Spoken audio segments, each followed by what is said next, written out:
టీటీడీలో 1000కి పైగా అన్య మతస్థులున్నారన్న కేంద్ర సహాయ మంత్రి బండి సంజయ్ వ్యాఖ్యలు ఏపీలో తీవ్ర దుమారం రేపుతోంది.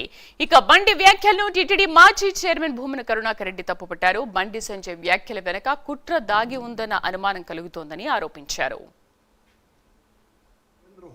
సహాయ మంత్రి బండి సంజయ్ గారు నిన్న తిరుమలలో శ్రీవారి దర్శనం చేసుకున్న తర్వాత బయట పాత్రికేయ మిత్రులతో మాట్లాడుతూ టీటీడీలో దాదాపు 1000 మందికి పైగా అన్య మతస్థులు ఉద్యోగాలలో ఉన్నారు. వాళ్ళనందరినీ కూడా వెంటనే తొలగించాలి.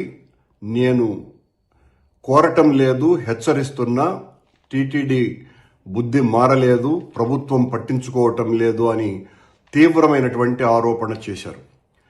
కేంద్ర హోంమంత్రి ఈ రకమైనటువంటి ప్రకటన చేశారంటే ఆయన నివేదిక ఏమన్నా తెప్పించుకోకుండా మాట్లాడి ఉంటారా అన్నటువంటి ఒక ప్రశ్న.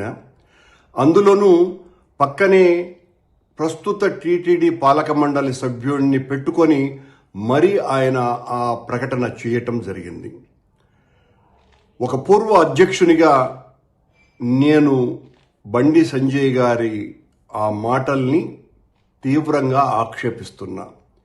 కేంద్ర హోంశాఖ సహాయ మంత్రి